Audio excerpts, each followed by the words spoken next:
Okay, so today we're skipping the long intro and diving straight into Mac DePaul's The Plus Size Chronicles. Yeah, it's a really interesting comedy novel. Exactly. Our mission here is to get right to the core. The plot, themes, empowerment, representation, all the key stuff, fast.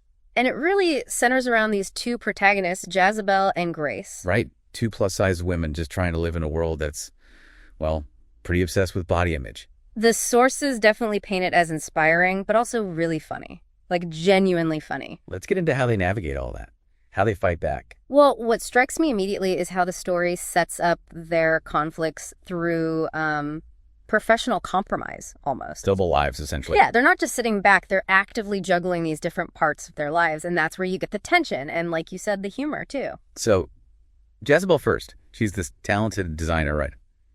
But she's kind of stuck. Very stuck. Making skinny wear, which isn't even her passion. And her workplace sounds like a nightmare. Her boss, Victoria. Mm-hmm. Skinny boss, professional rival. And she's also dating the guy Jazabelle is secretly, into. It's quite the setup, and it highlights this professional betrayal theme almost immediately. Jazabelle creates this amazing plus-size design. Showing her real skill. Exactly, but then, bam, it gets handed over to Victoria to manage. Ugh. It just perfectly shows those challenges, how resilience is tested when your talent is seen, but maybe your authority isn't granted, especially for marginalized voices. Yeah, absolutely. So while Jazabelle's dealing with that mess, her friend Grace has her own split going on. Right. Day job at a hair salon. But on weekends, she's hitting the comedy clubs. Yeah. Trying to make it as a stand-up comic. Which is, a tough scene, very male-dominated, lots of pressure. Okay, so both are facing uphill battles. But then things really escalate for Grace, right? There's a big turning point. A huge one. She finds out her husband, Dave, who wasn't exactly Mr. Supportive to begin with. No kidding. Is having an affair. With a dominatrix, no less. Wow. Okay. That's specific. It really is. And the book uses that shock value, I think, to just sever those ties instantly. But it's Grace's reaction that's kind of the key moment. Oh, absolutely. She doesn't just get sad or angry in a typical way. She literally kicks Dave out of their condo. Using the whip. Using the dominatrix's whip that he conveniently left behind. Okay, that's brilliant. Metaphorical and literal house cleaning. Exactly. It's irreverent, it's action-oriented, it bypasses a lot of navel-gazing. And that kind of propels her forward. Definitely. It sets her on this path of defining her own justice, her own future. Jazabelle steps in, encourages her to aim high. The comedy competition. Yeah, that big one with the $10,000 prize. Channel that energy into ambition. But she doesn't stop there.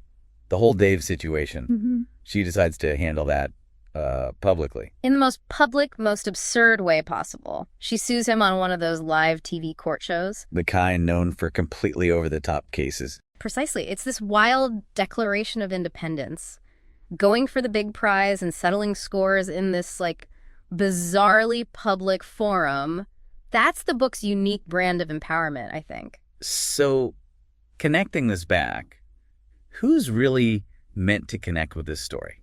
Well, the sources suggest it resonates strongly with millennials, younger Gen X maybe, ages, say, 15 to 45, people looking for fiction that actually reflects some of the real world stuff they're dealing with. But it's not just for women, right? No, definitely not.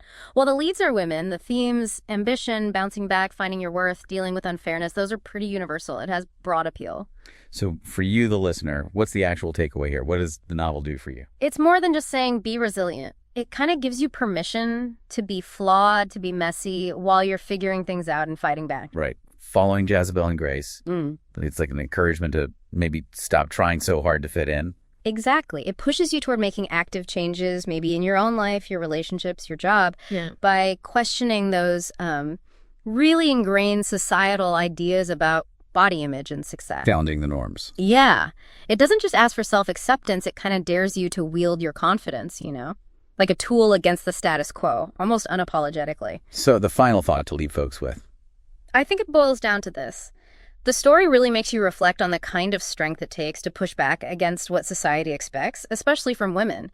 What does it really take to see and accept the beauty in everybody when the world seems so fixated on just one size? And maybe how to use that realization as a strength. That's something to chew on.